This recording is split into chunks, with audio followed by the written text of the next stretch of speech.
I work as a project manager at BDS, and we make WordPress products. So what is HCI or human-computer interaction basically? So I know you guys had really some awesome sessions, and it's kind of at the last time, and you might be feeling dizzy or sleepy. Give me 10 minutes, and I will just finish it up in 10 to 12 minutes, I hope. So what is HCI? HCI is has been around for the late 80s, from the late 80s, and it basically means human-computer interaction. HCI basically works with these three aspects of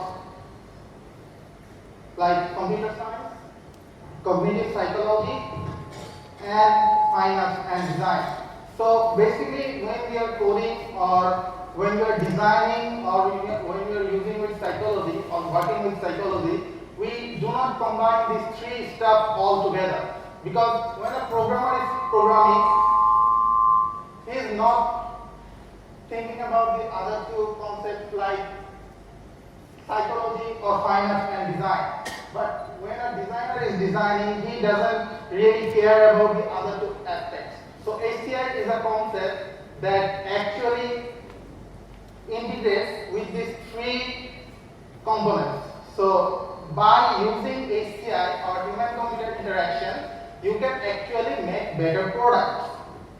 So before going how we can use HCI to make better products, I want to show you how you can make better products, but let's see, there are some bad designs around us.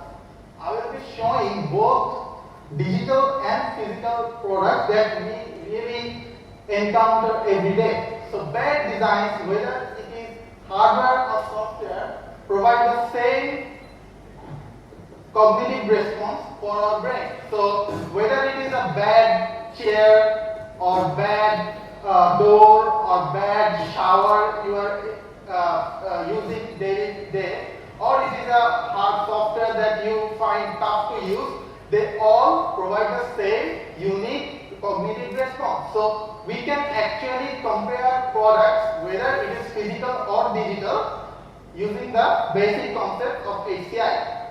So who here has not ever been confused with a push-pull door? Is there anyone who never get confused about a push-pull door? Anyone? I know, you have to, because these doors are confusing. So what we think that this door is, I was not supposed to pull it this way or this way. It's my fault. But think about this, that when you are making a mistake again and again, so it's not your fault actually. It's the design fault that they failed to make a product that you intuitively use. Because you will learn somewhere to use the signs or read the signs, whether it is a push or pull, but trial and error will never make it as intuitive as it should be. So trial and error is not a good practice to make better products. So I will show you a few bad designs. This is a kettle, right? You can pour tea from this kettle, but will you use it? Any answers? Will you use it? I guess no, because it will make your usability less. It will not make you more productive because it has design issues. So this product and this product has same design failure, but we are getting accustomed to this but not this, because we are not realizing that we have a very superior kettle design. Sorry for the sound. We have a very superior kettle design that we never realized that it is so good. The definition of good products is you will never recognize this is a good product. So this is a sign. This says zoom this way and this way. But the problem with the sign, you can call it both vertically and horizontally, and it can make you confused. So there are thousands of bad product designs around us, and we are getting accustomed to it. But we are training ourselves to use these bad products, whether they should have improved their designs. So this is a classic example of USB. So when we are using the connector, we fail 2 times. Then that is why USB-C is gaining popularity. So USB 2.0 has more than 60% failure rates for the first time. Why? Simple. It's a bad product design. So this is Don Norman. He pioneered the concept of HCI in 1980s, and he worked for companies like Apple and HP. So he gave his work, and the subsequent work gave us basically 5 design principles which we can maximize to use better, to make better products for everyone that humans love to enjoy. When you are making a product, whether it is a website, app, or anything, you have to think like your user, because more than 50% products fail in the long run because it is thought from business perspective rather than the user perspective. So when you are making something, you have to think like users. Otherwise, there is a very high probability, more than 50%, that your product gonna fail. So we have 5 design principles. Let's see. So affordance. What is affordance? Affordance actually tells you what to do. This morning you all came here in numbers and came here and basically sit in the chairs. But has anyone told you you should have sit in the chair? I don't know. Because we have trained ourselves from the very beginning, well, as a kid, that chairs are made to sit. So chair has an affordance, and that affordance is sitting. So when products will tell you basically what to do, that is called affordance. So a chair has a good affordance because you don't have to think what it does. You already know what it does. The product is speaking to you without knowing, without you noticing. So this is a button, right? Who thinks this is a button? Raise your hands. Okay, no one thinks that this is a button. But when you wrap around the padding, this becomes a button. This is how you can create affordance. You can tell something that what it does. So that was the first principle, affordance. So I got this screenshot from Apple's website, and I saw the heading that how they're trying to give an example of iPhone 11's privacy. So look at the heading, and you can notice that they have deliberately cut off some lines. So what they are trying to do, they are creating an affordance to directly speaking to you without even realizing yourself. You don't even realize that what this particular section does. So they are speaking invisibly. So the next thing is feedback. What is feedback? Many of you mobile phones, and when the ring comes, there is a ringing. This is a feedback. The mobile vibrates. This is a feedback. You click the Chrome button and press enter. The bar loads, spinning and spinning, sometimes fast. This is the feedback. So when you are making a product, feedback is very important. Feedback can be many things: sound change, vibration change, color change, depth change, and more. Think about this. When you are hovering a button, you move the cursor to that. There are many interactions. The color changes, or there's an arrow moving from right to left, left to right, and they're somehow speaking to you. So that is feedback, and feedback is very important because, for example, if I talk and this microphone doesn't provide proper sound, you will get the feedback and you will be complaining. So without proper feedback, it's very hard to making successful products. So how many of you have used Windows XP? Okay. So have you ever felt lagginess or slowness while using Windows XP? Most probably yes, because at that time in 2007 or 8, we wanted to do so much more, but the RAM was limited. We were trying to do so much thing, but RAM couldn't, or the processor couldn't provide that much fast feedback. So slower slower feedback gonna harm your product in many ways, but not always. There are some cases where slower feedback works. The next thing is visibility. So what is visibility? The very simple definition of visibility is not providing too much information at one go. For example, this is Google's website. Google has thousands of products. They could put ads here or give some news here, and they actually did. Back in the days, they have some new stuff and some other stuff going on the homepage, but they slowly phase those away. Why? Because think about one second, what Google does. Their main concern is search. So why would someone provide more things to crack the things out and make your a good user experience, take your good user experience away? So Google's homepage is a neat and clean design that just does one thing, search. So this is a good example of visibility. Okay. The next thing is bad visibility. When you have, I know if you haven't faced this kind of scenario, but there are some links where there's too much information in an unorganized way.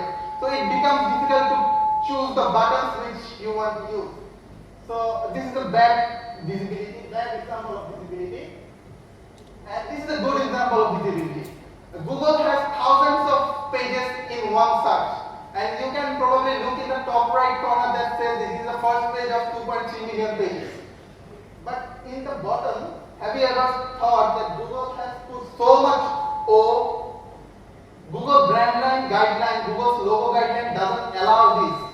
But why they have put so much O in this area? Because they are talking to you through their design. This much O is silently telling you there are more pages. So they are not listing 30 to 50 pages here. They have given a simple way to let you know that there are more pages. So this is a good example of visibility. So the next principle is constraints. Constraints, what is constraint? That giving user a boundary that they cannot perform certain types of things. For example, there is a door over there. If you lock the door from inside, will outsiders will be able to come here, enter the premises? No. So, by locking the door, we are creating a constraint. So, how can constraints apply in digital life? Simple, email validations. We do lots of email validations, but we never recognize this is a part we really should consider, that good email validation or good validation of a product makes them very intuitive to use. So email validation is an example of constraints. What are some other types of constraints? So we do copy and paste a lot, right? So while copy and pasting, have you ever been able to paste without copying? I don't know, because if you have not copied, what gonna you paste? So the paste button will always become invisible, and they are giving you a constraint that you cannot use until you copy something. So this is a good example of constraint. The next thing is mapping. So mapping, what is mapping? So mapping is relationship between controls and their movements in the real world. I'll give an example. We all have phones, right? And we sometimes press the volume up button or down button to increase or decrease the level of sound. Think about 1 second that you are pressing the upper button and the volume is going down. Is it not confusing? You are pressing up but the volume is going down. So this is the relationship between controls and their real life interpretation. So they have to be mapped so your users do not get confused. They should be able to perform their real life tasks both in real life and digital life as intuitive they are trained to. If you do something out of the box that is not they are trained to, or this is not intuitive, they have to go through a trial and error to learn that is not a good product design.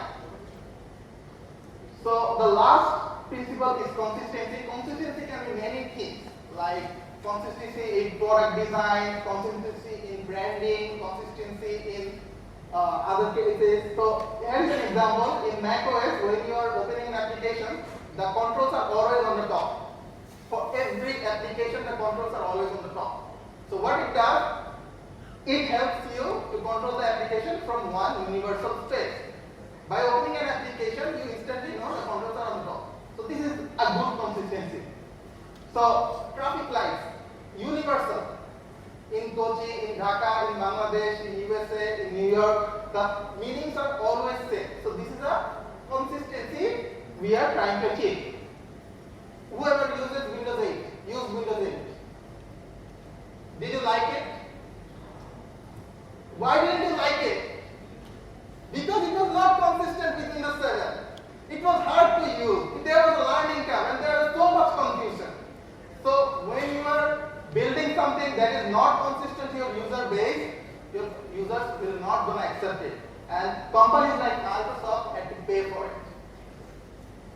So that goes the 5 examples, 5 principles of user HCI.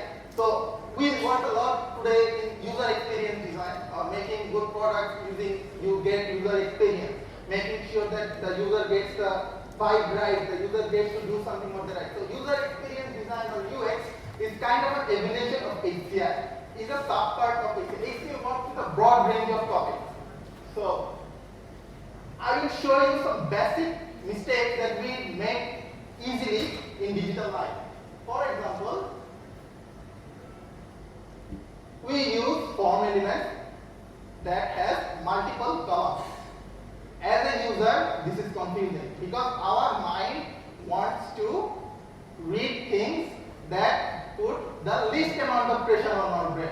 So when you are applying 2 columns, I have to look this way and that way, this way and that way. This makes me a jarring experience and this is not a good practice. So you should always put the buttons in one vertical line. And this experiment was done by Google research team, and they have a blog with more details about it. And the same blog tries to say you that whenever you will be using with multiple check boxes, you should always align them in one way. So the check boxes are always aligned in a right way. So it is easier for users to check off or check some items. So it is easier. And this experiment was also done by Google, and they have their more details on their web pages. And this was something I was working about in widget, and I was taking input data about WordPress plugins, and I had plugin names, plugin version, PHP version, and so many things. So I thought about why not just eliminating it? The plugins are already on WordPress.org. I thought, let's take the plugin and pull the plugin data. So by applying that method, I have saved 3 minutes of each user's life. So this is how you can make better design to serve your users. So basically, we have so many things to talk about on HCI, but there's a time constraint. So when you are designing a website or designing an application, a user doesn't really care about all this stuff. In the left picture, what we design. In the right picture, what a user needs. Because the user only sees those particular areas which they feel they need. They don't go through all the lines and pages and do the small things you do with design. They get the important stuff. Think about Facebook. What do? You tap the notification icon all the time because that is the most important part of using your Facebook experience. So that is the way you can make critical decisions that what items you should put at what places. So there are basically more thousands of subtopics in HCI, color psychology, mental models, Fick's law, digital principles, and thousands more. I don't have that much time, so I'm going to skip some of it. So can you tell me what is the number written here? 3 lakh, 30 lakh.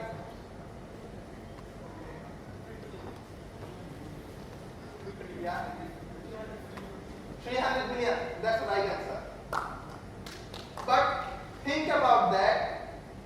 We have like 60 people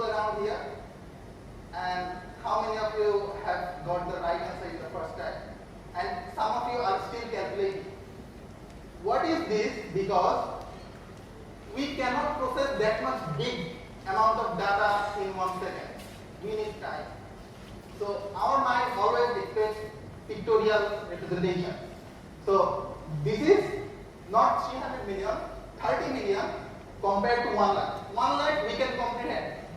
100,000 rupees, 100 times, 1,000 notes. We can imagine the money in our hands or in physical world. But when it goes too much, you cannot process how much money this is actually, how much money actually 300 million, how much money actually 600 million. So visibility or pictorial representations are always going to help your users. So that's, I guess, it. I hope you guys enjoyed my presentation. I'm Saif.